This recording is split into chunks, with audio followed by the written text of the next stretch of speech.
Hello and welcome to Spitfire episode 50. If you're watching this live or if you're watching this on the podcast, welcome. Slightly different this week, but we'll get into that. First of all, I am Brice, and normally I'll be taking you through the topics, but this week I'll just be doing whatever the hell I feel like.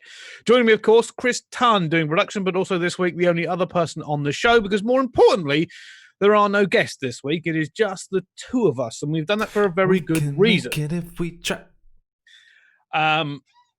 Basically, this is our 50th episode. I don't know if we ever thought we would get this far. I remember Chris Trout saying, I remember him saying, and Trout's really not had a good time on Spitfire recently. That's, but I remember saying, because he was like, "Oh, do you want me to come on?" We were like, Trout, you're not really that involved with COD at the minute. He's like, well, it'll just be another one of them things that you'll do like 3 episodes of. And out of spite, that is the only reason we've continued. It actually is. Yeah, it's like, fuck you, Trout. We're going to do loads of episodes. It's interesting, right? Because this week we're talking about a few different things. We talk about some of the stuff that's relevant at the moment, some of the stuff from 2019. And we'll be talking to the guys in chat. It'll be a little bit more laid back episodes. If you're listening to this, be prepared to go off on a few tangents. You may learn a few things. If you're watching live, of course, welcome and feel free to interact. And of course, on the YouTube, keep your comments coming. I read every single week. But here's the thing: the entire reason I think I can't remember how it started. Me and you asking, because it's been over a year now. I think we were both kind of come to the same conclusion that we wanted to do one. We were talking about it for a while though, weren't we? We were like, nobody, because obviously we knew and did the podcast. Obviously, before we had Pac-Man, but then they were on and off with it, and we were like, we could jump in with something a bit more European oriented, because I like the podcast, but it was mostly all like American audience, and we just thought, you know what, there's probably space to do it in Europe now, and ever since we've done it, there's about 15 other COD podcasts now. So, yeah, but it's good to see, like it's positive in the fact of it's good to see a lot of people creating content, etc., etc. It's just good that other people are getting involved. But yeah, I think it was just because there wasn't anything else, and we thought, you know what, fuck it. We tend to think we know what we're talking about. So I think one of my big things was things like Twitter and Reddit. Like I think it's always been well known. I'm very much an opinionated person, and I'm not afraid of like conflict or anything, right? So I've always advocated for a few things in esports, and one of them is education.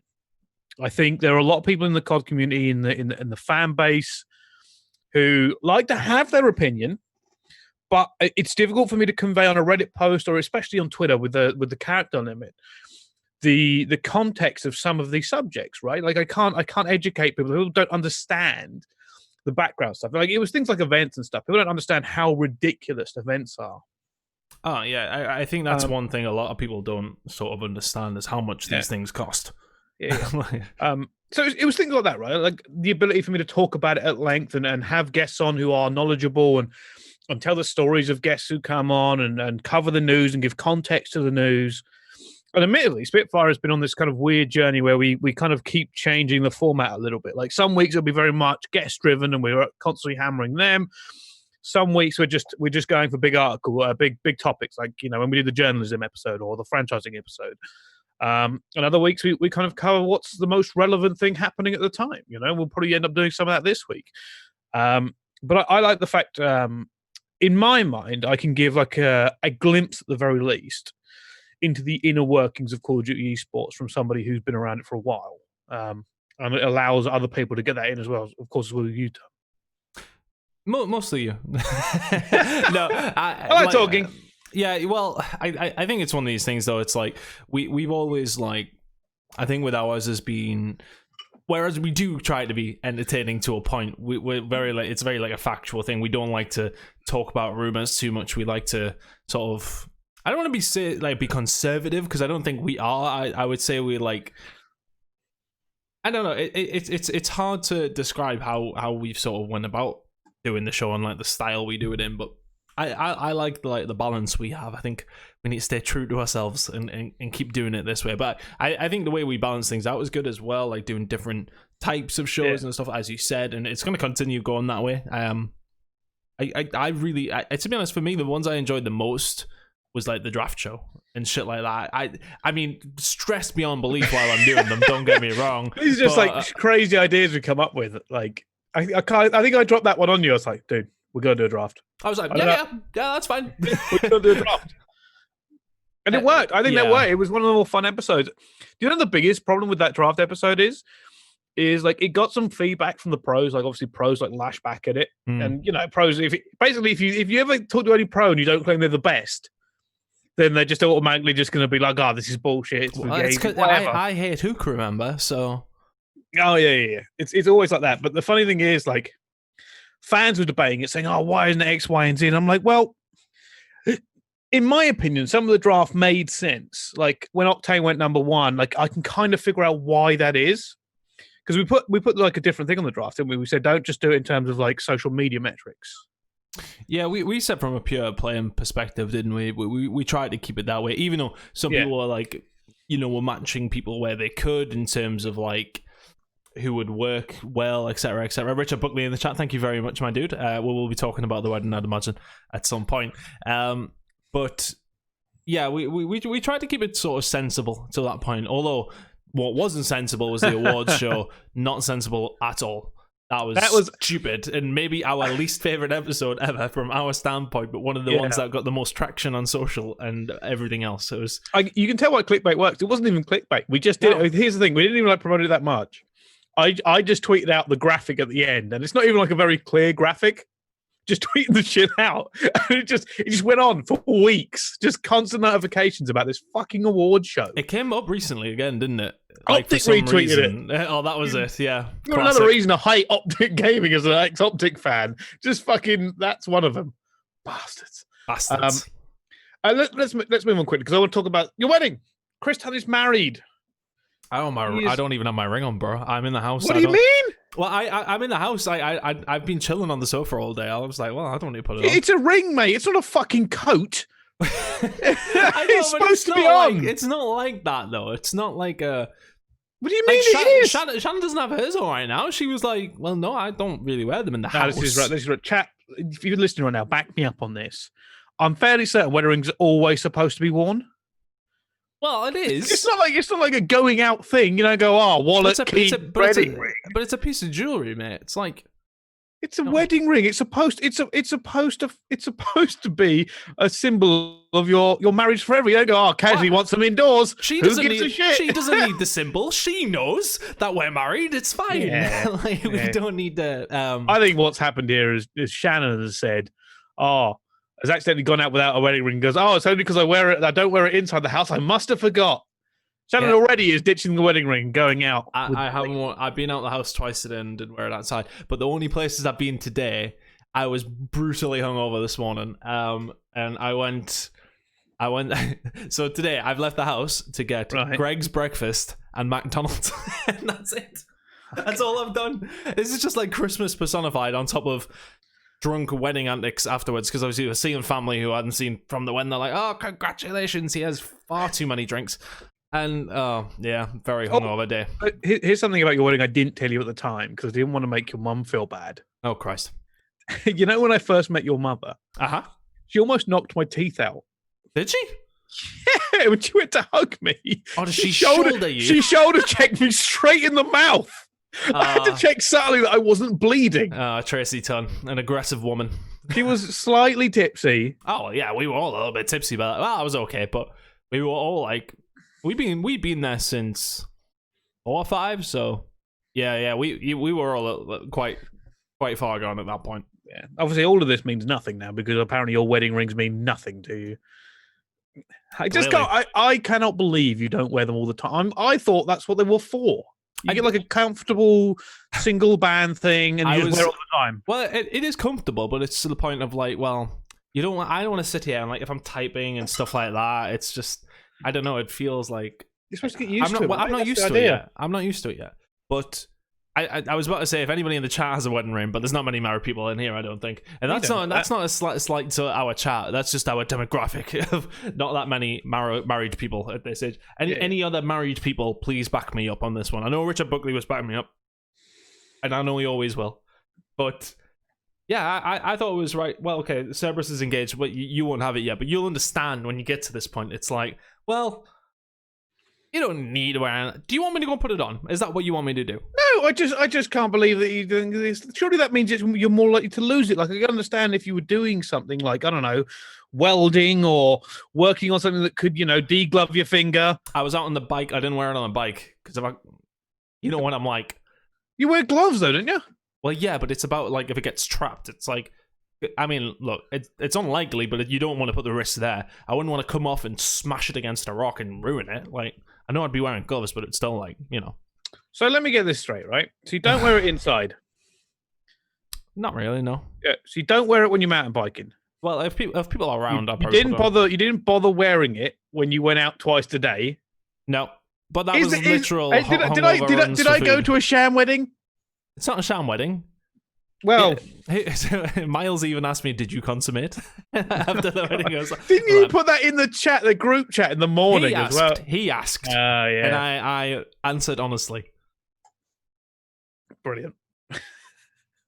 Anyway, congratulations. Thank you. It was a pleasure to attend, even though I didn't realize how far in the middle of nowhere your wedding was. Yeah, I mean it's not that much further. It's about 45-minute north for us. So, and you live in Mordor, so well, it's not that far away. I've done drive to Colchester. It's like 5 hours. Yeah, it's not that bad. For Americans listening, that's a long time in UK because Americans drive forever. Oh, Jesus Christ, my mother's in the chat.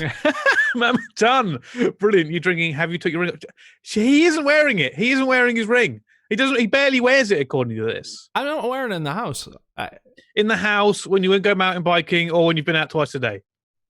So it's basically a sham. Basically a sham, yes. I'll tell you something. I still kind of wish I heard Mama Tunn's speech. That's what I wanted to hear. Oh, yeah, we yeah. End the subject. End the subject. All right, let's talk about a few other things that's happened this week. What's happened? Bose got picked up. This week. Yeah, a lot of people questioning that, including I don't think Rab would have been too happy. I see him in the chat as well, but what do you make of it? What do you make of it? I know, obviously I've got an opinion on this, but what do you think? Well, it's the Call of Duty Friend League, isn't it? Like that. I mean, look, he's clearly not awful, and I'm not going to sit here and pretend like I've sat in scrims and watched how good Bose is. Like, no. he was okay in his peak. You know what I mean? I think it's sort of along the same lines of like Maniac being picked up by Florida. It's content creators, that sort of thing. It does make sense to a point, but I still think it's I don't know. I get it, but it's also it's not like he's ever going to be used in the first team, is it? I mean, this is a difficult one because clearly I have an opinion on this. Well, it wouldn't be you if you didn't.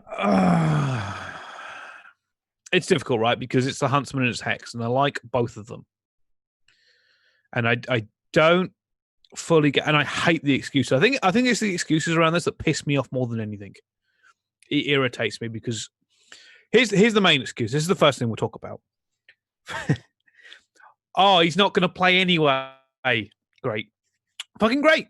It's fucking the worst fucking excuse in the world, man. Like, if somebody gets ill or injured, you want to have that versatility. It's a league. It's not a fucking casual, oh, fuck it, we missed a week. It's the league. You need to win these games, man. You need to have that depth. You could pick up anybody and give them a great platform. I mean, and Bose, right? I don't hate Bose. In fact, I actually really don't even know Bose that well. Yeah, I don't know that. I'm not going to sit here and pretend. I mean, I say what up Bose at an event, and your fist bump, and you'll say what up Brice, and that's basically it. I've never really had a sit down conversation with the guy. And this is the same thing with like Recency. Remember when we went through the whole Sensor thing? And I said, it'd be great as a maybe a side thing here. And he maybe does have a chance to prove himself, but Sensor really wanted it. I don't know if Bose did. Bose has basically been a myth for the last few years. He's been scrimming here and there, playing S&D stuff here and there. I just think with the way it works, because I don't like the idea of just content creators. Like Was it Maniac and Bose and Sensor? They're all kind of in the same boat. I like Sensor out of all three of those, by the way, the most. I think going on to a team, I think he brings a lot more. Well, he brings a lot more, and he has actually been playing the past couple of years as well, which absolutely helps. I mean, like for all that, a lot of people don't rate him as a player. He has been active, whereas I said a sub thing, right? When we had that big argument and he was on, I said sub is the perfect position for him right now. Yeah, with the fact that you can sign a player to a 2-way contract for next year, and please bear this in mind as well, right? It doesn't matter. Say, take Exotic, right? Take Exotic if he got signed to Huntsmen. He may never play in that main roster, but the option is always there. Illness, flight cancellation, whatever. It's always there. Great platform for him. But also, it does something very, very specific. You've got to remember that they're on a minimum salary there. So Exotic could play on a 2-way contract in Huntsmen, play all the Path to Pro or whatever it's called this year, and have that salary to allow him to worry-free go full-time and prove himself. Right? That is a great basis. That whole 50,000 salary on a 2-way contract is such a good asset for any player looking to break into the top ranks, looking to make the fucking career of themselves. No worries. You are paid for a year. You can concentrate on your game. You can concentrate on your fucking content, everything. You don't have to ever worry about money. Well, and we know, right? And we know from the European scene that some of the top European Path to Pro players right now struggling to get any sort of an org together, any sort of funding to make their fucking way to these events. And that's just going to the events. It's not paying for food at the events.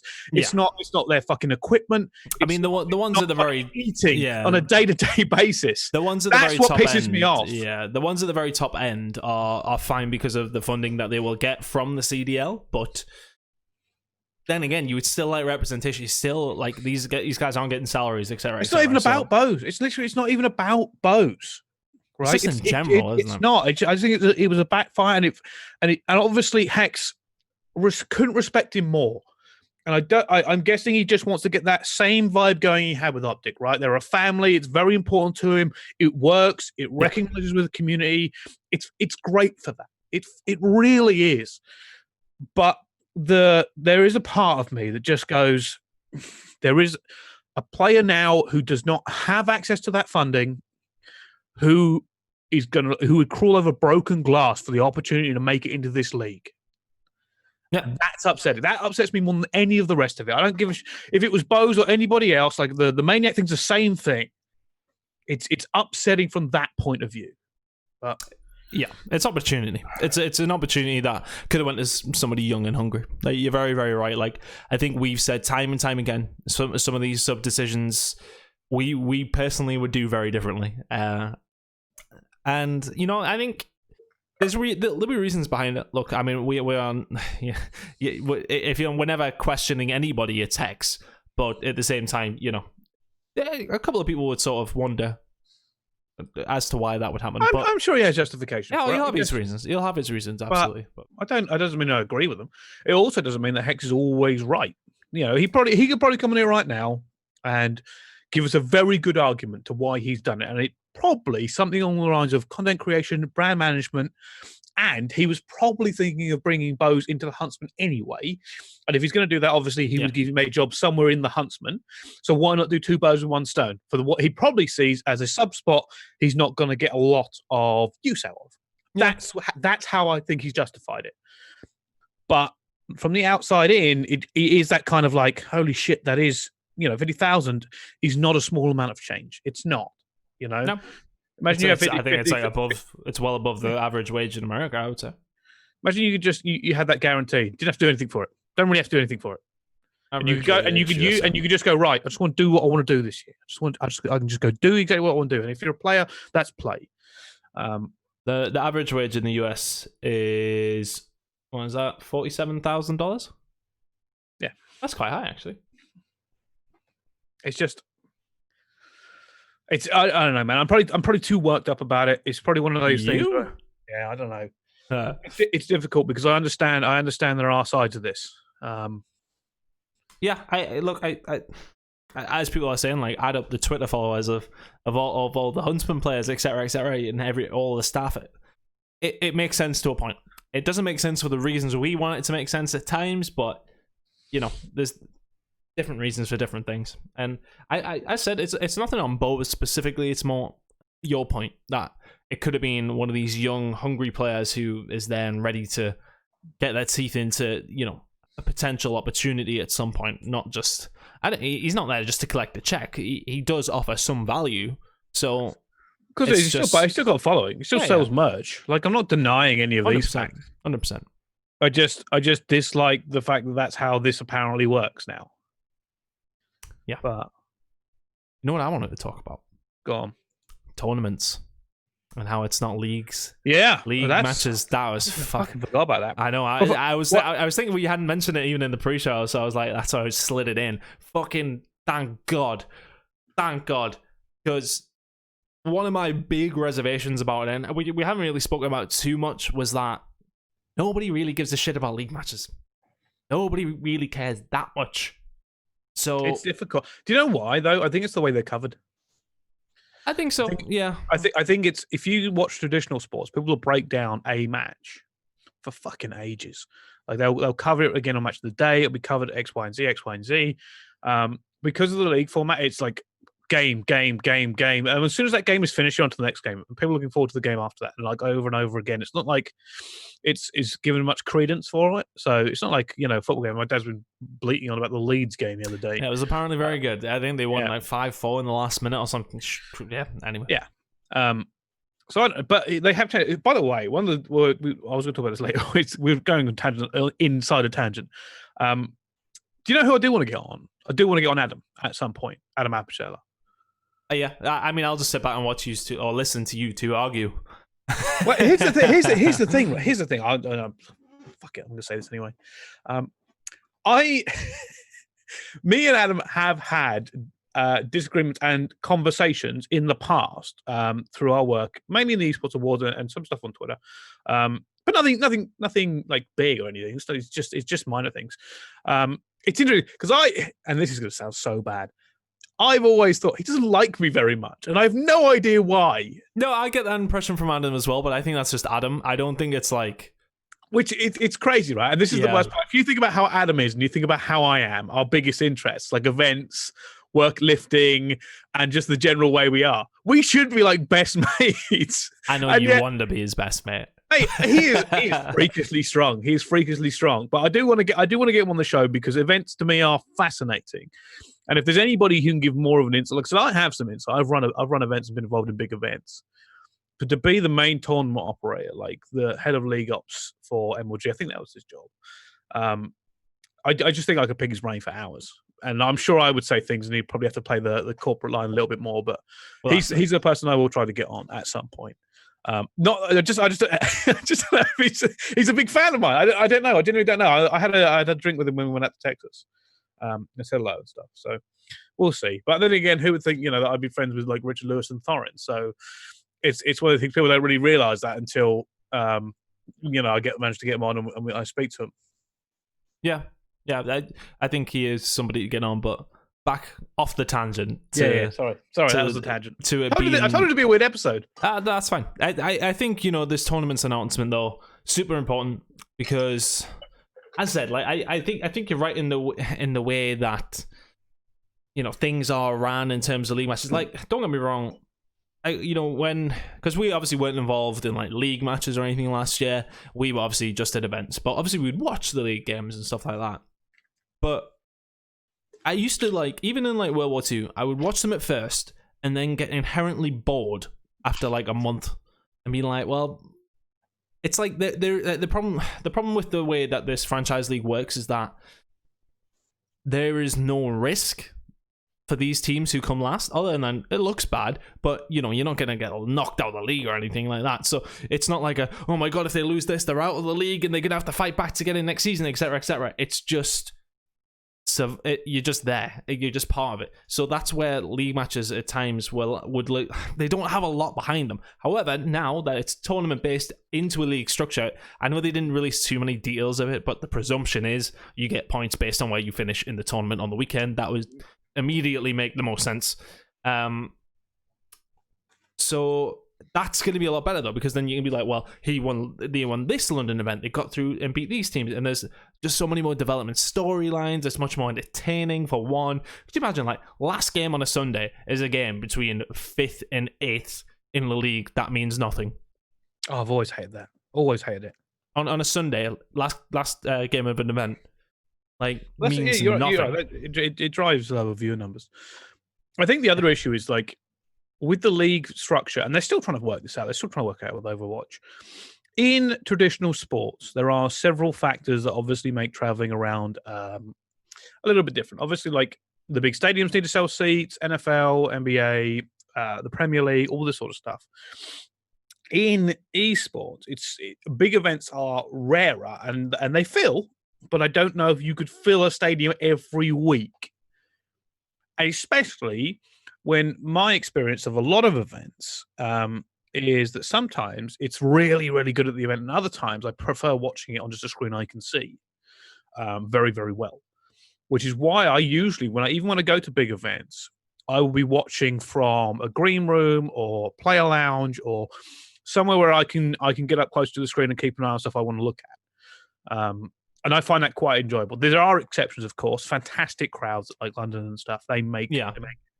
But I think, realistically, the entire idea the league wants to move towards is this whole thing where every team flies every weekend, or they have a bye week, and it's all covered from one central area. Like, you won't have the casters going there. You won't have all this going there. And people say, oh, what about the energy and stuff? Well, they're going to have to figure out a way to cover all these games from a central location, and then players will have to move every single week like they do in traditional sports. I don't think it's going to be central location, though, is it?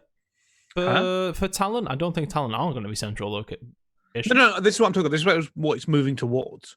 Oh, okay. Right, sorry. Eventually there will be, like 8 games going on across the world, and they will all be covered from custom central location, and people will be covering it in various ways through various mediums and languages. And that's eventually what it should move towards, especially if they upgrade the league to 32 teams or whatever. I saw in some article the other day.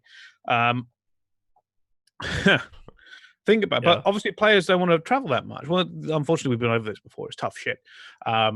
You'll be at home Monday and and then you'll leave again Friday and go and do your told.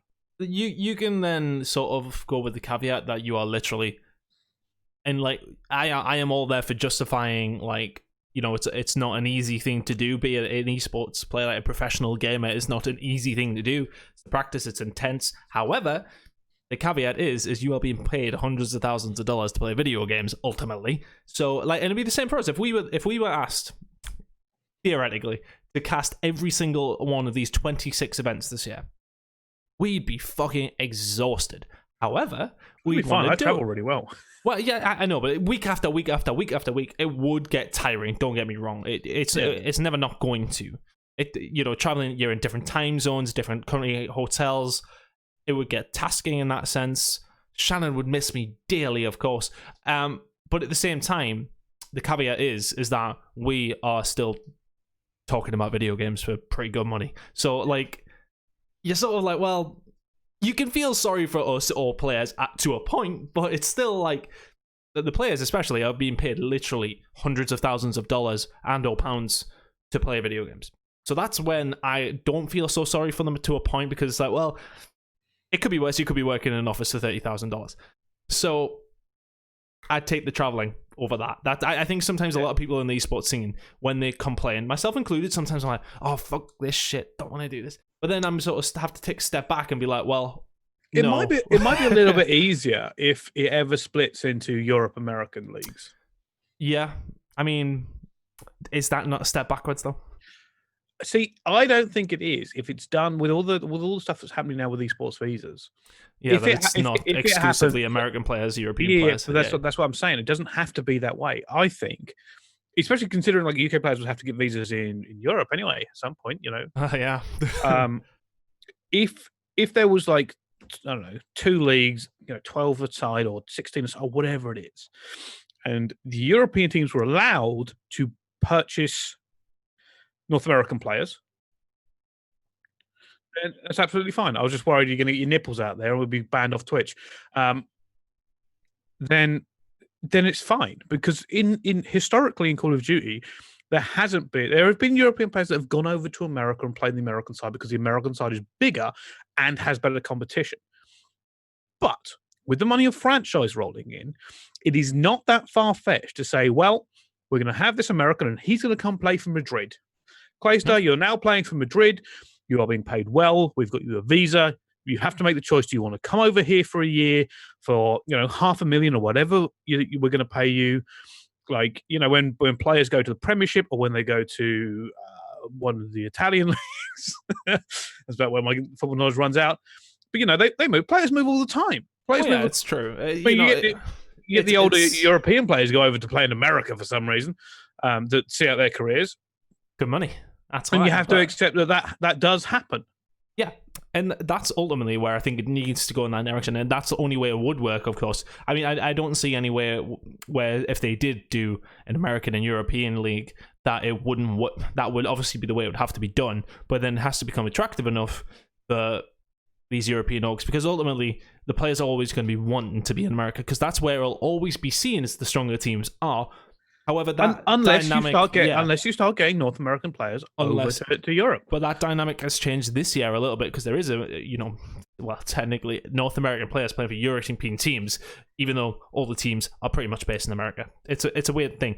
But I think, if we did get to that number of 32 teams, by the way, any franchise owners looking for a Newcastle franchise, when that time comes around, come see your boy. But at the same time, I think it's one of these things where it would be difficult to begin with because it's not normalized. That many people. It would be very difficult. It's difficult at the moment because it's not normalized.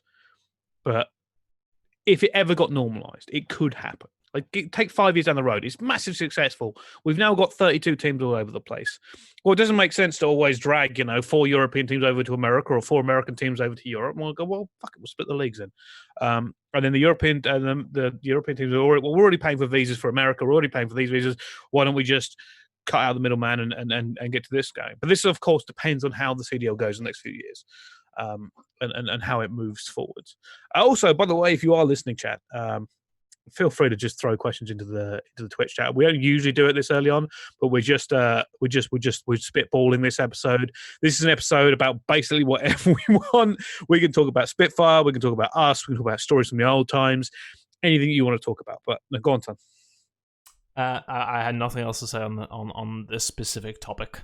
Other than I said the tournaments thing, absolutely the best thing to do. There's going to be literally a champion every weekend to a point, even though they're not playing for a specific cash amount every weekend as far as pros go anyway. But at least there is still going to be like a winner in a final, that sort of thing. That's what's important. The tournaments create the drama. League matches typically don't. Not when there's no risk. Yeah, I can see that. Before we go into this next topic, just Swan, Alan, too much Brice. Do you know there is a reason for that?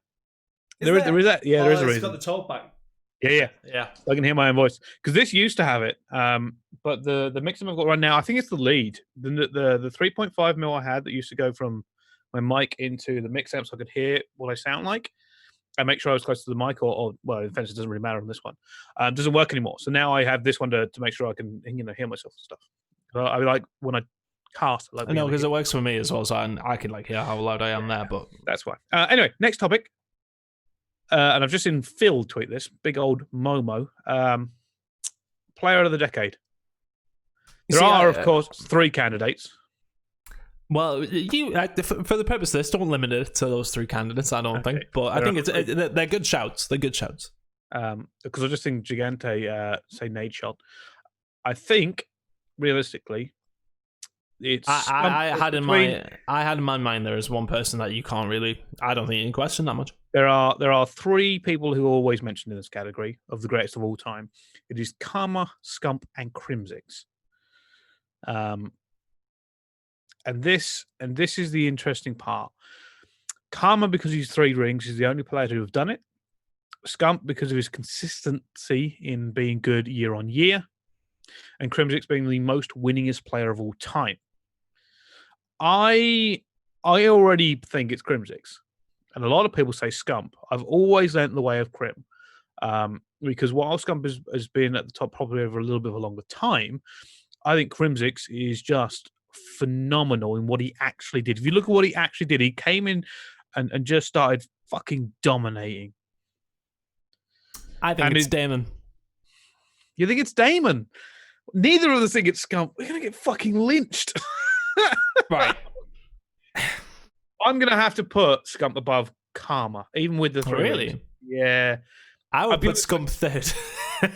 I'll put Clay. I'll put Damon first, Karma first, and I'll put Crim second, then Scump third. If you were to choose from them 3, if I really wanted to delve deeper, I probably could. But I just think it's hard. It's hard to answer back to the 3 rings. He's won the ultimate prize each year 3 times. And how many has there been? 6? 6? Yeah. Yeah.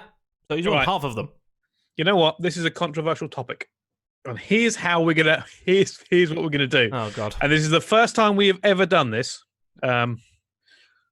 So, in the chat is the Discord for Spitfire. And here's what we're gonna do. We're gonna drag people into the chat. My worst nightmare. We're gonna drag people into the chat of the live show. So if you jump into the lobby and just wait there and chill, I'll mute you. we will drag people in. Did that mute you in the server? No. That's okay. Yeah, I can do that as well to you. Yeah, that's good idea. Good idea. Wait into the lobby on the Spitfire Discord. What we do is we'll drag people in, and you can make your case for Player of the Decade. It's a new interactive Spitfire podcast, and 50th episode. Right. Try some new things. Some new things. First and foremost, anybody in here, do not get us banned from Twitch. Do not get us banned from Twitch. Do not. I'll be ready. Get us banned from I'll be ready Twitch. with the server mute. Okay. So, Tunn, you need to unmute your mic and stuff. Yeah, I was just going to when we got people in. Okay. Well, you shouldn't be. You can't hear me now, right? No. That's good. You're muted on mine. So, if you want to jump in there, John, if you want to jump in, we'll invite Cerberus on first. Cerberus, I can see you in the lobby. Let's bring him in. All right, Cerberus, if you unmute yourself, you should be able to hear us and go through. Okay, who's your Player of the Decade? Hello and welcome. I would definitely go with Crim. I mean, if you look at most consistent numbers, Crim is that's on my there. point. It's my point entirely. Watching Black Ops 3, 4, and most of those other ones, Crim 6 put up constant numbers compared to Scump and everybody else. Scump kind of not necessarily fell off, but he hasn't been as consistent with Crim 6. And then I definitely put Karma as second, considering how beast he was in, what was it? I think it was Black Ops 4. Uh-huh. All of them. But Crim 6 he's as good as far as numbers and everything. Yeah, see, I think that's a fair point. I think it is a very fair point. I think the issue people have with Crim, by the way, is the last few years not being as dominating, but he's kind of switched positions. I mean, they all had a bad year, like last year, like with. I feel like Crim's one of those people that can play every position well and adapt to that position. Yeah, I think that's the case. It's going to be very interesting this year to see now that we've got the split. T2P is back together. Crim's with another team. That team looks pretty good. That's going to be the big rivalry. Is what happens between the two of them because, and I don't think it's too much to say this, legacy is still very much up for grabs. Imagine Crim dominates this year. Imagine Scump dominates this year. It will put them ahead, especially with recency bias. It should be an interesting one to go through. But thank you very much for kind of joining us here, Cerberus. No we're going to rotate you on, see who else we can throw in. So if anybody else wants to jump on to the into the lobby, we'll kind of drag you in as this goes on. There we go. We've got another one straight away. Oh, you have to bring Richard Buckley in. Here he is, my guy. Hold on, we might have to. I can hear you. How's it going, Richard, pal? Evening. What do you think? Player of the decade? So I'm not going to give an answer, but I'm going to raise another question. Oh, here we go. What do you measure success by? Is it by impact on the esport? Is it on winnings? Is it on titles?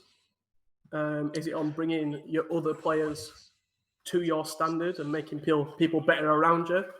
Because if you compare it to football, if you just go on winnings, people will say Ronaldo, Messi. But then if you look at impact on the sport, that's when people go back and say Maradona, Johan Cruyff, all these different players. So I think it's all about what is the actual impact on Call of Duty that these players have had? For me, I think if you look at the 3 players that you're saying, I think Scump, I think he attracted the most people to the game outside Nadeshot, the way that That's true. not only did he dominate the esport as well, but he brought so many casuals watching YouTube videos, watching just. But that's why you bring altogether. Nadeshot into this, right? Like you talk about 100%. Nadeshot in the same regard. I think it's subjective person by person, which is why this is an interesting topic, because you can always argue something. Like if you are going to argue metrics, then Scump or Nadeshot would beat Crim or even Karma, even though the metrics are huge.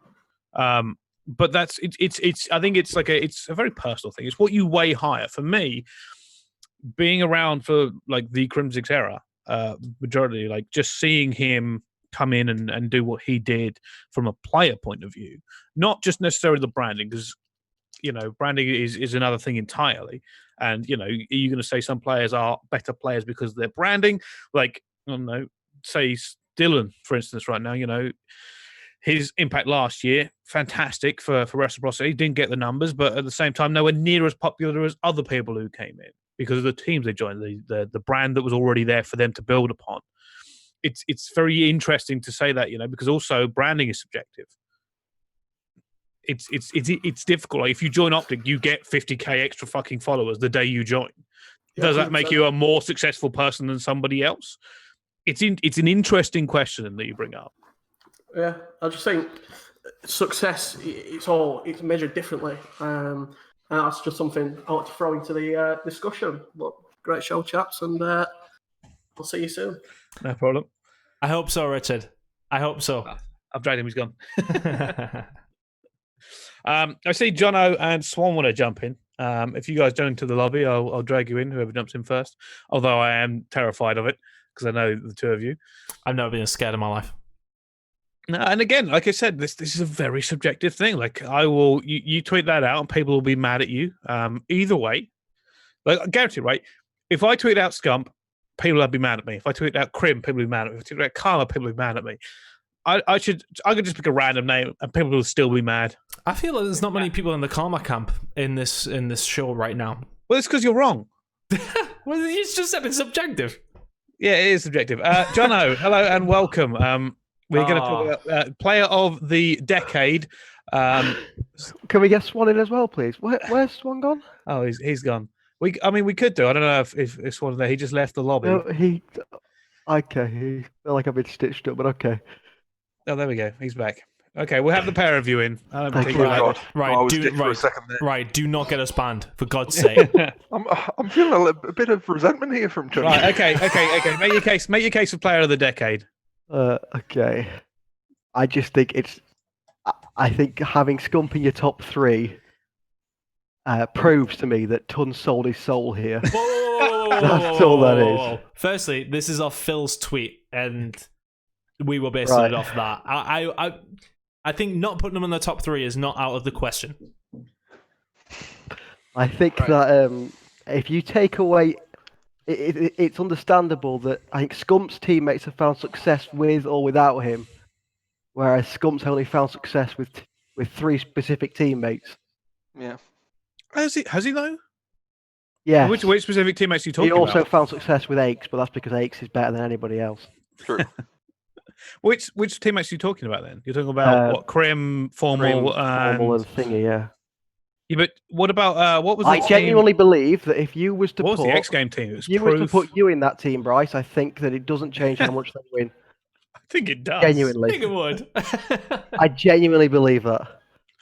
I think also, that if you put Scump, so the example is, I gave this one to Phil, and Phil stopped talking to me. If you put Scump into Aches' position in the team that Aches won with Doug, I don't think that they win that event. But that was Aches being phenomenal. And that'll tell you all you need to know about Scump. And Aches. And Aches.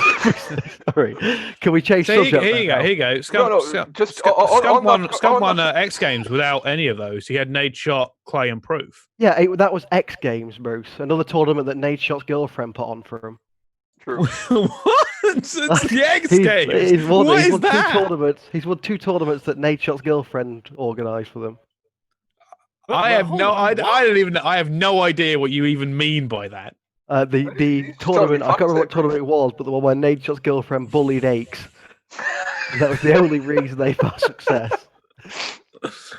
Jesus Christ. Also, right, That's historically while you're accurate. talking of players of the day, are we only talking Americans here? Because there's a key British player that I think we're all missing out on. Oh God, go on. Okay. Well, I know who's about to say as well. I'm just saying, I'm throwing one up right now, and I think you know who I'm talking about. Right? Oh God, why do we Can ever do an can we interactive talk Spitfire? I caught his first name, but I can don't know it. It's just the man Scraps. As player of the decade. Well, by the sounds of that, decade. by the sounds of the other fellow that was in there before, we're talking more about personality. I will not have any slander on Richard Buckley's name while we're here, but continue. Well, I think he doesn't know needs a much little about bit of football, slander does he? for him. I mean, I understand. him I putting on- like Scraps as much as the next guy, but player of the decade. No, if we're talking personality though, Brice, let's say personality. What you're saying? You're You're saying Scraps would win personality of the decade. I think it's fair, limited to the decade. I think century already. I think we've called it. Not even player, person, just person. Just person. All right. Well, thank you two, for your input. No, can we just change subject quickly, Bruce? Oh, go on. One more Just to a question. subject we were trying to talk to you about earlier. I don't know if this is a good idea, Jono. Which is, where do you see the current generation of players? Where do you see them being at the end of the next decade? Yeah. I forgot about this question. Go on, Tan, you answer that. I don't think many of them will be about. I think there maybe a couple of the young guns, but it's just a normal like sort of retirement age for COD players. Do you think like they'll be within late 20s. esports still though? I think a lot of them won't be. I think a lot Where of do you them think won't they'll be. be them? They're probably doing nothing after all they wasted the money on Gucci. I would say probably. I think a lot of them need to be a lot smarter with their money because it's a very short career. So you wouldn't say they're all set for life, would you not? Well, some of them could be. Well, maybe not set for life, but some of them could be very good positions coming out of this if they were smart with their money. And it's just funny. So certain individuals I've heard say they're set for life. I want to clarify this. So well, I was that having depends. To be fair, what I will say is that we don't know how much everybody makes. Yeah. Definitely. Anyway, Officially. Except Scraps because he openly tweets it. Right. I'll speak to you two later. Thanks, Brice. As we talk about that. Interesting question though, Tan. Well, obviously those two are back into the lobby.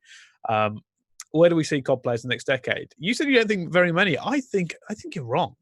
really. I as long as Call of Duty continues to be an esport, I don't think they'll still be playing, but I do think there are a lot of positions that are going to open up they can move into if they can check their egos. Yeah, I think it's about relationships and everything as well. I think there's certain people who just think they will definitely walk into like a casting role or something like that. That's not going to happen, especially as time goes on. I mean, we're probably going to be filtered out in the next 2 years. These players who have no experience of being on camera are going to struggle to step in. In football, not every single person who was an ex-footballer becomes a pundit, albeit there's a lot more ex-footballers than there will be ex-COD pros. But then there's maybe coaching roles, that sort of thing. But it depends how it develops. It depends how many like staff people want. Like at the minute, people don't really want that many staff. Some teams want 3 coaches. I think there will be some of them in positions, but there will be a good few of them that have nothing to do with the space, unless esports continues to just keep exploding, whereas they'll probably walk into some sort of job whether it'll be COD scene or not is another thing. I suppose it depends how smart you think the players are. It depends how the COD scene goes. Because I do believe there is like a separation of how smart a player is and COD brain. Like I believe 100%. can be very, very good at Call of Duty and have a very, very analytical mind when it comes to that. But outside of that, don't have a lot of expertise in other things. And obviously, when you go into the real world, if you can't adjust or curb your ego, it's going to be difficult for you. Other interesting point they brought up: players' monies. Yeah, see, I lose my brain over this every day. Now we know some people's salaries, and we know that we are seeing a lot of people buy, massive gifts and Rolexes and all this drip, as it's called, and go out for steaks every other day, and all this stuff that I keep seeing over my timeline. Right? And here's the issue, right? Because it looks like it's very easy for us to say this, but if you're a player and you're getting 30, 40 grand hit your account every single month, and that's without streaming and that's without anything else, and you go, I'll spend 10 grand on fucking bullshit. What does it matter? I've got another 40 coming next month. I think the context is you don't realize at the time how much that 10K is until you need it for 5 years from now. Yeah. And that's the difference. Like you go, oh, fuck it, I've got all this awesome stuff. And I've got 40K coming next year. But if I put that 10 grand somewhere very, very sensible, and saved, if I just lived like a normal person, I got a few nice clothes, some nice stuff, I got a few bits, I don't live in a terrible place, comfortable, right? Don't blow, and you save a good amount of that money.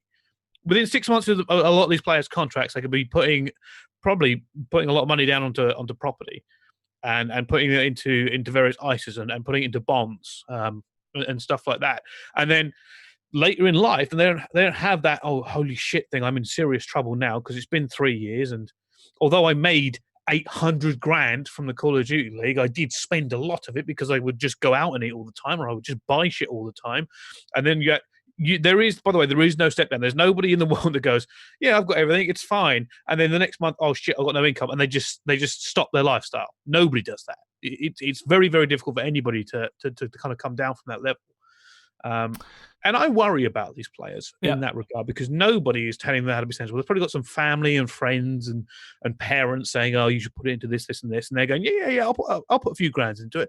Put a few grand into a savings account, or 10 grand into a savings. I've got 50 grand worth of savings. Yeah, but you earned 300 fucking grand this year, you moron, and you've got 50 grand worth of savings. What the fuck are you doing?" I always caveat this conversation with, we aren't in that position of earning this, but I don't know how much you charge today, Brice, but we aren't sitting here earning 300 grand a year. So it's easy for us to, I always think we're in a certain position where we can say this, but it would be different if you're in it. Now, I imagine I do the same thing. I caveat with that, but at the same time, I absolutely agree with everything you said. I think in my head, if I was on 200 grand a year, so even 300 grand a year, I could live very, very nicely off 100 of it and save 200 grand a year, like so easily, like without question. I think you're right with what you said, though. It's so easy for these players to justify, because obviously we're not in that position. Yeah, but it's so easy to justify. Like I say this now, if I was on that much, you would be. The temptation will be. I mean, I'm a bit like, take gifts at Christmas, right? I like buying shit as well as anybody else does, but at the same time, if you have that much, then maybe it does get amplified. Like, it's take Christmas. Take Christmas, and I saw some stuff on timeline, and Instagram, and all that shit go on, right? Social media. Some of the gifts being bought upwards of 5 grand for other halves and friends. I'm sitting there going, if you spend $1 grand on someone for Christmas, it's a hell of a fucking present. $1 grand. But the problem is context. If you're earning 300 grand a year, then we're like, well, you can spend a bit more than that. You can spend more. You can spend more. And obviously it's difficult for the players to kind of rein it in, because in their minds, 1,000 is no longer a lot of money to them.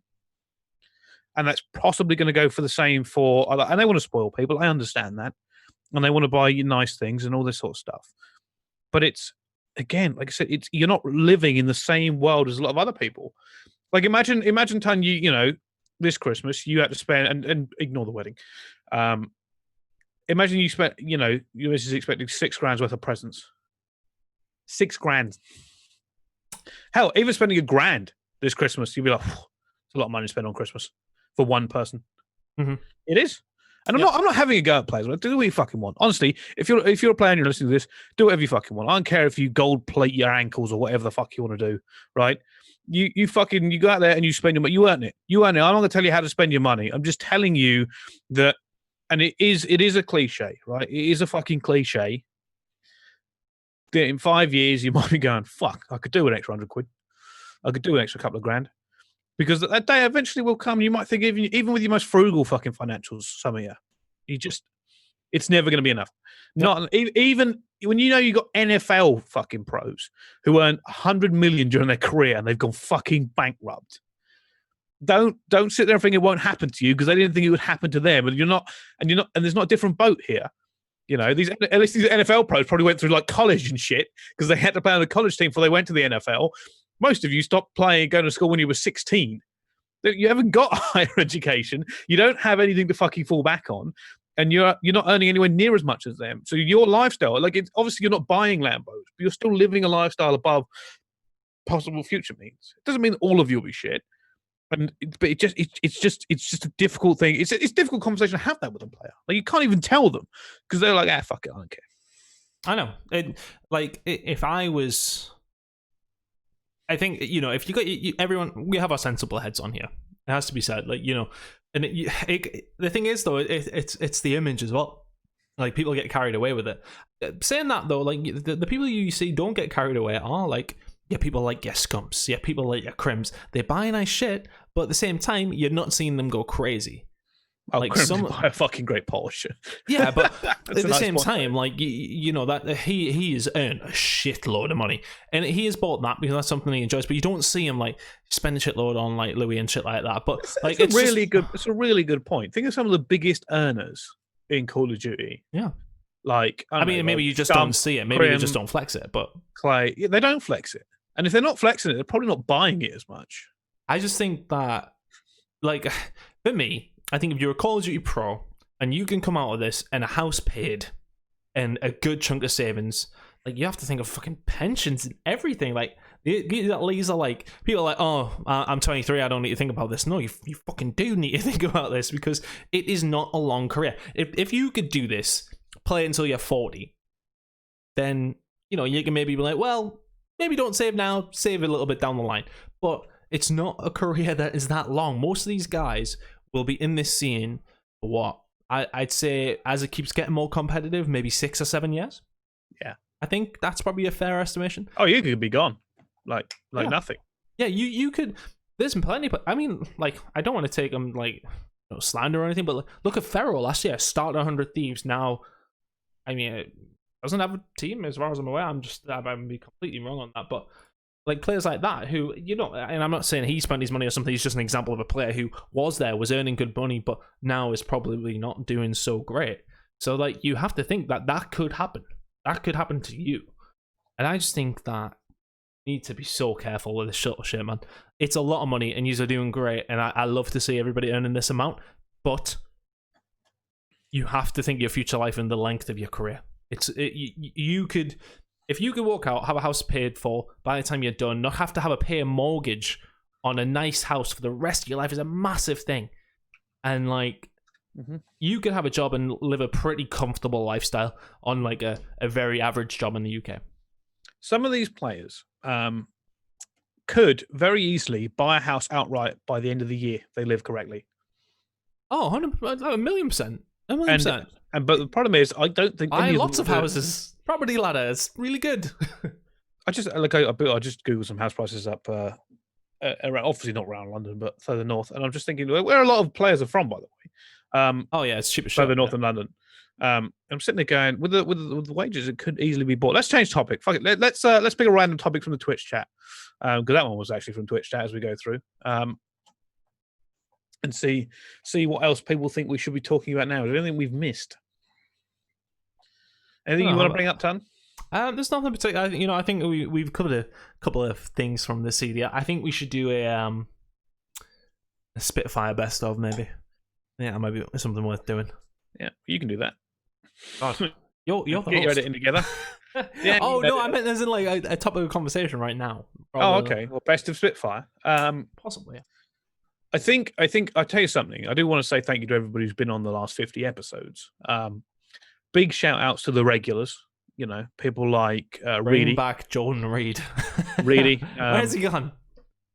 He's been off the radar for a little bit, but I do miss Reedy. Mad Cat as well has been a regular, continuously come on. Marky B, the Tentacle Grab. Yeah. I'm trying to think who else. I'm probably just forget people, but there's been a lot of people on. We've had, people from, I believe Attach came on. We've had Octane come through. Big names, kind of grace us with their presence over the year. And we're hoping to do more. Our upcoming plans for Spitfire do have a slightly different episode in mind. We are now in contact with quite a few of the teams, and we are looking to do team-based episodes. So we've already spoken to like Dallas, Paris, Toronto about having a team-based episode. So they should be really fun. I think that's going to be a great one to kind of get people involved and talking to these teams as we go into the league. Yeah. Like I've reached out to a couple, and Yeah. I just forgot Momo and Miles are regular as well. Yes, well, yeah. those. Fuck Momo especially. Yeah, we hate we need Miles on more, but he's currently in Australia. Fuck's sake, Miles. Miles doesn't live right. I'm telling you this, man. And then Phil moved into a time zone further away from us, so he doesn't have to be on so much. That's the only reason he's moved to Vegas, and we hate him for it. But yeah, I think people who've really helped us out coming on, like we don't pay anybody to come on or any shit like that. Like everybody does it as a favor to us, and it is greatly appreciated. Nobody who comes on here will ever be have any bad words said about them in my eyes, anyway. But like even unless I say it. Unless you say it. But then like even people like when like Doug's come on and we've disagreed with a lot of what he said, but still like he makes the. Do you want to know something interesting? And this was probably I don't think I ever mentioned this, and this is a story because this is a podcast about stories. You know that Doug episode we had. You know this, but I think people who've watched Spitfire know this. Me and Doug spoke the next day for 2 hours in DMs. I mean, essay after essay at each other because he went back and watched what we said, and because we weren't very happy because he did. We quantified for it, and we discussed for. It's funny, right? I'm talking to Doug, and I'm in the gym having this conversation between sets with him for 2 hours. Like it is. He, in fairness to Doug, right? I gave him full credit for coming in. He answered our questions. He didn't shy away. He didn't throw a tantrum, nothing like that. And the next day, we had an even longer conversation about perception in esports and the reason he was so upset with everything that was going on. And I couldn't give more full credit to Doug. Like I said, he put himself under the fire. He didn't back off when I was going at him. And like I said, the next day, he had more questions. And we went at it, again. We were discussing for 2 hours. At each other. And it's something that I'll never shy away from. Right? If I say something on this podcast, it may be right, it may be wrong. I've said some dumb shit over the last 50 episodes. But I will always stand up for what I think is right in esports. And I always have done. And I hope that's why people tune in occasionally. Yeah. I think we have to, I think people do understand as well that at certain times we have to be careful with what we say also. Yeah, we have to be very careful. I've made a slip up this year. Yeah, we skirt along the line sometimes of what we can and can't say to a point in terms of things we can't say, and then things like we still want to be employed at times as well. So there's things that we have we can't say, and I think people understand that. But who knows if we don't get hired for certain things this year, things could get very spicy at certain points. But yeah, I think everybody who's in here week after week understands what we're about, and I hope enjoys it. The views have been picking up and whatnot until we took a 3-week hiatus, basically because of my wedding. But that's besides the point. Our guests recently have been really solid as well, and and hopefully we can continue that, especially with these team episodes. Hopefully, if anybody of any importance in any of these franchises listening to this episode, please do get in touch with us if you guys want to come on. If not, we'll be in touch with you. Yeah, looking forward to these team episodes. Looking forward to breaking down the season when it starts. It feels like forever since the COD event. Holy shit! Do you know the worst thing I found out, by the way, about this entire continuing the podcast? The scrim schedule's changed to our time slot. Oh, has it? Yeah. Bollocks. I mean, it won't be so much. We may have to move. We may have to. We may have to. I found out that they've moved earlier now. It's 11 a.m. I think. Well, rightfully so. Rightfully so. To be fair, 2 p.m. East Coast, and 2 p.m. East Coast, depending on which side of the BST we are, is exactly 8 o'clock. I mean, we could do earlier. We could do later. We could do earlier. I mean, we'll see. We'll try and get it done. Like I said, we want team episodes based, so we'll figure it out. Hopefully, and we can record these things as well. I suppose they don't have to technically be live, so yeah, we may have to switch to that at some point to get these episodes in. But I do appreciate people coming on and watching the YouTube and stuff. Of course, questions from the chat. If you guys want anything to ask us, now is the time for our 50th episode. Ask us whatever you want. To be fair. Doesn't have to be COD related, doesn't have to be esports related. What the food was like at the wedding. It was all right. It was pretty good, actually, for a wedding, I thought. Yeah. I mean, still slightly pretentious. Yeah, well, I know, but it's a wedding, mate, and you don't want it to just come out. What did you expect? I don't know. What did you order? I had pork something. It was like a pork in a bowl sort of thing. Wait, no, what salad do you have? Soup. The soup. Well, I had the salad because I was like, imagine if I Why had would soup. you have the salad? I'm wearing a suit and I'm the groom. I don't want to spill it down myself. Just eat like a normal human being. Well, no, because there is always the potential. Did you not listen to Shannon's Dan's speech? He turned around and said he was wondering where my carer was the first time we met. That's true. Question from the chat: when you were talking about salaries, do you ever think there's a big appetite for salaries to be made public? So here's the interesting thing. I think salaries are going to be made public because agents technically are mostly the times the one who leak them. And the reason they do that is to show, well, you go, oh, wow, this guy did a fucking massive sale. Holy fuck. Who's his agent? Who got him 600 grand a year? Oh, that guy. Maybe I should go with that guy. It's agents' version of advertising. Yep. Right? You need to know because they can't talk about this stuff privately, but if it's public, it should go out. And so there's no reason why it shouldn't be made public, I don't think. It probably will come out eventually. Not only that, but people will be. All the players know anyway. It's not like the players are blind to it. They all ask each other and get involved. And obviously, people behind the scenes, all the players pretty much know what everybody else is on. Yeah, and they all use that anyway. Like it will come out. It will be leaked. Like we know some other people that know some. It comes out in some Reddit comments sometimes. Some of them are right occasionally. But it's very interesting to see how that kind of comes out and kind of gets put around because when it comes out and be public, don't get me wrong, right? If they were public now, I think the uproar from how much players are earning would be massive, but only because salaries are incredibly high, and I think the average is north of 100k each. Oh, so basically, but yeah.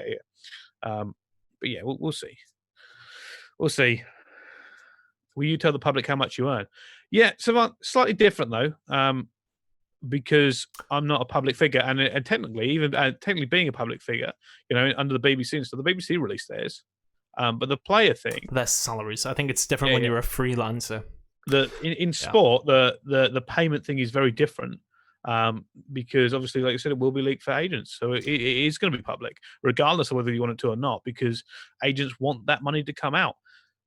It's just gonna happen. Differences with talent, as said, like would you tell people how much you earn? If that's what the question is, I think it's that sort of thing. Will we tell people how much we earn? Like typically, other talent know. Other talent know what other talent make, but there's this thing with freelancing of anything. Is that there's this thing called undercutting. And I think, to be honest, it wouldn't surprise me if it happened to a point with players who'll be like, well, I'll join your team for 20k less. Like, that could happen. It happens with talent. Like, if we came out and leaked, like, how many millions of pounds we asked for a day, Brice, then, somebody would say, well, I'll only do it for $500,000 a day. So, and then they'd be like, well, shit, that's a $500,000 a day saving. And it's like these sort of things. So, if that question was directed to us, as in, will we ever release how much time we get a day or whatever, then no, absolutely not. Because it's a lot more precarious when you're a freelancer rather than a wage. Yeah. If Clay has another good year, does he go into the top bracket with Scump, Grim, and Karma? Have to have a very good year. Another ring would do it for him. Although, I don't know if there are rings anymore. But, dominating year this year, I think it puts him in contention, especially considering recency bias. He's nearly there. He's nearly there, but he's not there yet. Recency bias is mental. Yes. Because every year people say, it's more and more, tough and difficult. I'm like, yeah, it is, but there's only certain degrees of it. Like, people have been playing full-time now in Call of Duty for the last 5 years. Yeah. Don't kid yourself. I think across the board it's more competitive, but like the top level, like when we're doing finals and stuff like that, these things were competitive even like 6 years ago. So I think it's just across the board become a little bit more competitive. Like the range of level at the top level was higher like 6 years ago, whereas now it's closed in a little bit. Like the bottom teams are a lot better now, the middle teams are a lot better now. The top teams are still just as good, but there's these other teams that are still there. Like, it's not out of the question that any of the teams last year could have beat each other on any given day when they win the Pro League. So yeah, no, I get that. For me, it's one of these things. Like, I just think recency bias has gotten worse. Like if you don't take the last 2 years as gospel, then people get fucking furious. And they also make shit up from back in the day. It's mad. Like, especially if you're a fan of a player. I see some stuff on Reddit sometimes that I just have to take my mind off. I'm not going to correct him because I'll have this argument every week about, because I was there during the times You're right. I cast those games back in Black Ops 2. I cast during Ghost. I know how good that player was from context, but you still think that the sun shines out their ass and they were better than they actually were. And the problem is that some players go up and down. So some people don't really see those dips as much as I might do and over time because I have to. It's a curious one. It's a curious one. I just think, there are good fans and bad fans, and some of those bad fans are on fucking Reddit. Fucking love the Reddit though. Reddit, by the way, Reddit is the first thing I open, the COD competitive Reddit, every time. I feel like I've been in like a wedding bubble the past week. I feel like I barely seen Twitter or anything. My brain's just been fried with seeing family and all that shit. So it's I feel like I've missed out on a lot this week. Like people were tweeting, I can't remember what it was about the other day, and I was like, what the fuck's happened? What the fuck's happened?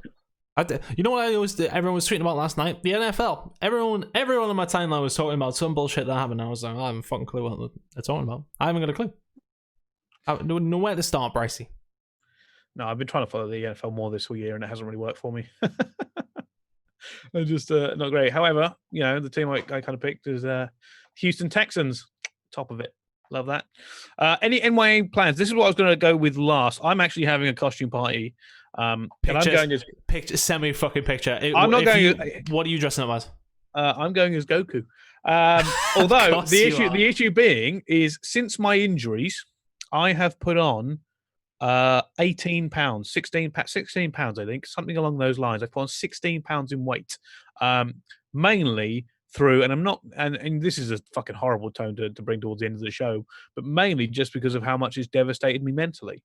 Not being able to go to the gym. Like once you're into that regular routine and then fucking you can't do anything. Yeah, Yorubi. It is Yorubi now because I'm a big fat guy.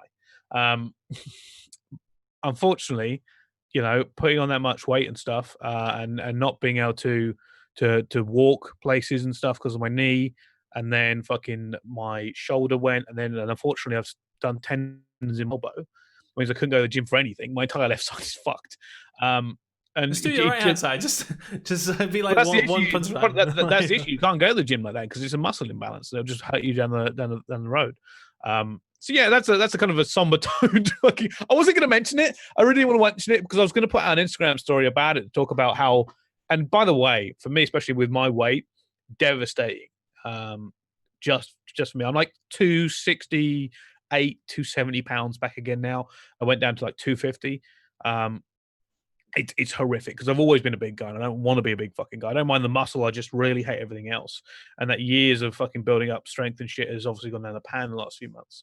But that's my New Year's resolution, which is what I was going to talk about, is to get back at it. I am waiting for the last of these injuries to fade off, which they might do.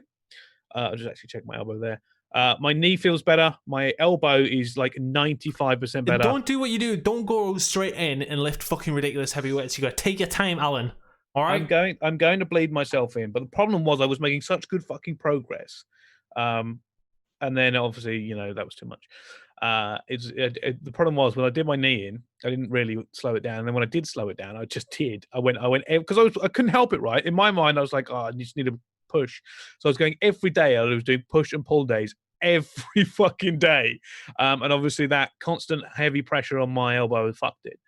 However, the gains I made in that month were freaking unreal. What, like push and pull, like one yeah. Like especially in a rest day or anything. Especially in especially in the chest. Like I was throwing around 120 kilos like it was nothing. Everything was solid. It was fucking great. Now everything I've got like droopy man tits, so it's a cautionary tale for everybody.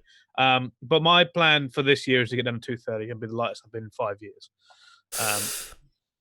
I mean, I'm Richard. If you still want to know, I'm going to a house party tomorrow, but that's about it. A 27-year-old going to a house party, asking if I'm having like a midlife crisis already. Who knows? Maybe. But no, just your wedding ring.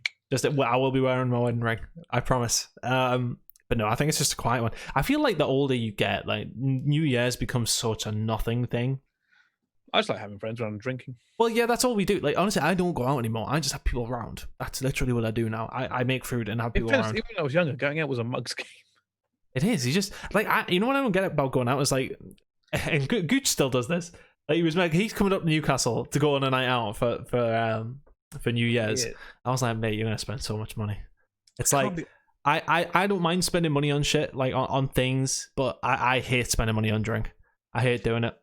Especially when you go out, because party anyway. The thing is, when I go out, if I go out, like it's easily £120 plus, because you get taxi, food, you then like end up spending fucking, like I don't like really drinking pints that much when I go out. Like I have a few and then move on to something else, and then I end up spending loads of money because I end up drinking cocktails and shit, and then suddenly it was 120, 130, 140, 150 pound down for nothing, just for a hangover, and there's no point. Yeah. I think I've only ever been out for like one New Year's. I've always preferred house parties anyway. It's I've always tried to have a house New party. Year's as well. Anywhere you go. I went uptown, I went into a club, I paid the extortion fee, I bought a shit ton of drinks. I had a great night. I'm not gonna lie to you, fucking great night. It probably wouldn't be the same if I went out again. But I've always preferred house parties anyway. Just going out and having drinks with people I actually care about. Because most of the time, you know, you're just full of people. People are assholes, especially on New Year's. I don't know what my New Year's resolution is though. I'm yet to decide on. Like we and Shannon were Be told, less pretentious. Be less pretentious should be one. Okay. I think, a stronger voice. Okay, so have a stronger voice. I'll put Don't fall off your bike. I didn't fall off my bike the other day. Benson did ask me. I went out yesterday. I'm going out tomorrow as well, actually. Gain some muscle. That is actually, if I was to put a goal, so to speak, it would be to look fucking awesome next year. Okay. I was actually doing. I think I was doing okay, and then next December, deadlifting 200. I don't know. That would be hard. What, like for one? Yeah. I think actually, it's like 450 pounds or something. Yeah, I mean, I was like 150 for like 2. Yeah, I mean, it's fucking hard once you go up in weight. Well, yeah, I know. But I think I could probably get there. But like, my problem is like, I really enjoy it. I do really well. Stop going for like 3. Yeah. Do really well, and it's just like, oh, for God's sake. But other than that, like, I don't know. I see all these people setting goals, and I see goals are limitations. don't set goals, and then you won't be sad if you don't hit them, and if you do better than what you thought you would make your goal, and fucking bonus. And don't be like Spaceman and post that getting verified as one of your goals. Honestly, fucking honestly, Spaceman. We need to get him on just to Sean take the piss out of him. I can kind of get along with him in real life, but his Twitter personality makes me want to punch him in the face. Yeah, Phil's the same. I love Phil in real life. I hate Twitter Phil. Yeah, there are some others as well. So much. I'm just calling them all out. Mace Realm, awful on Twitter. Awful on Twitter. Who else is shit on Twitter? I'm gonna call him out. Gingy's terrible on Twitter. Worst person to know. Sketch is bad on Twitter. He has a terrible Twitter as well. Anybody else? And people don't even know these guys. I'm actually scrolling through right now. Who else is shit on Twitter? I would go at them. Phil's definitely one of them. Phil's really bad on Twitter. I said Spaceman's bad on Twitter. I think like the rest of this. I hold shift. Another criminal. Pack it in. The criminal. You're annoying. Yeah, but this is the thing. We like all these people in real life. Social media fucking kills me. Fucking kills. I think we're relatively normal on social media, actually. I don't think I've posted in a few days. Yeah, that's the thing. I tweet like once a day, and it's despicable considering what we do. I should tweet more. But in fact, my Christmas tweets were horrific because I just kept tweeting out horrific things about my sisters. Presents. Right. My one Christmas present from you, Brice, was that you would show your Christmas present on stream. Yeah, no. My fucking.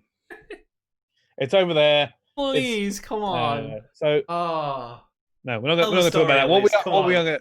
So obviously, I'll go through it briefly because this will be the end of the show. Actually, I'll tell you what, we'll do end of the show. Tunn, any last words? And I'll tell my story as the outro. No last words other than episode number 50. Fucking hell. Who would ever thought? Thank you to every single person who's watched. Thank you to every person who's been on. Here's to another fucking 50, mate. When we get to 100, we're probably going to just do us two talking shit. Yeah. Because nobody wants to give us any free shit to give away. It's this big of a... That's right. Merch coming. All right. Of course, like Tunn said, thank you to everybody who has tuned in over the last 50 episodes. We do wish you a very good kind of new year and everything. And everybody who has come on, we appreciate them as well. I want to get some Spitfire merch out, but mostly not because I think people are going to buy it, but because I want to give something back to guests who do come on and some of the fans. So it'll probably be stuff for giveaways or to give people who come on and stuff if we can get that far. And of course, you know, I thank Tunn for doing the work on the production, which I think by episode 50 is just about okay. It's just okay, yeah. We've just about got there. We'll probably be upgrading our mics at some point in the future if we can get that far. But here's to end this one is the story of the Christmas present. So, I know I work on camera, right? But please. No, it's already over there. the issue is I've always had, and this is probably related to the weight thing a minute ago. I don't like my picture being taken. Video I'm usually okay with, but I have always hated my picture being taken. It's probably just a self-esteem thing. It's one of those weird things. And if anything, it's become worse because of how many times people try to do it, and obviously don't understand. Even though I work on camera, I find when I'm working on camera, and I prefer voice stuff anyway. So now this started off as a joke between my mother and me, because in the hallway is a picture of my mother, my father, and my two sisters out in London. Know me, right? So I always say, well, clearly I'm not part of this family, in a joking kind of way. Now my mother should know and has been told I don't like my picture being taken. I don't like pictures. So she managed to get out a picture of me and the missus, which my missus gave her, because obviously I relented for that, because she was very upset about this whole non-picture thing. So for my Christmas present, for me, she got me a canvas print of me and the other half. And it's not fucking small. We are talking about made my Christmas day when you sent me over a meter tall. Let's put it this way: my head in real life. This picture is twice the size, and she's like, "Oh, you can hang out in your bedroom." I'm like, "What kind of narcissist has a fucking meter picture of their own head in their bedroom? Let alone someone who doesn't like their fucking picture." And I can't read you; it's all the way over there. But if you are watching this on the VOD or you're watching this on Twitch, this is the box it fucking came in. You've got to show the picture. Surely. It's over the other side. It's over the side. Plus, I don't want to put someone's face on in there. Just cover Sarah's face. It's fine. Yeah. Look at this shit. Look how big this is. Fuck it, I'll get it. Hold on. Oh my god, Ben, it might be bigger than you. Yeah, it might be. Here's how fucking big this fucking picture of me is. Look at this shit. Look at it. Look at this fucking picture of me. Your face is bigger. It is bigger. Look, I've got a big fucking head as it is. Oh, fucking hell. It's so big. I fucking. Oh my god, that just like when you sent me that picture on Christmas Day. I honestly, it might have made my Christmas. That was the best Christmas present you could ever send me. I think it upset my mother a little bit because I couldn't stop fucking laughing. I was like, why? Why have you done this? Oh yeah, there's the first bit of merch, Ben. Yeah, we'll get printouts of that on a t-shirt. Fuck Spitfire me, honestly, across it. I couldn't fucking believe it. Kept laughing. I was sitting there with all the presents. I've given her a present. I've got mine. And I'm sitting there laughing at this present that she thought was great. And I'm thinking, this is the fucking worst. I mean, you have misjudged me unlike you've ever misjudged me before. And ladies and gentlemen, that is the 50th episode of Spitfire. Thank you all so much for watching. We appreciate it. And we'll see you next time.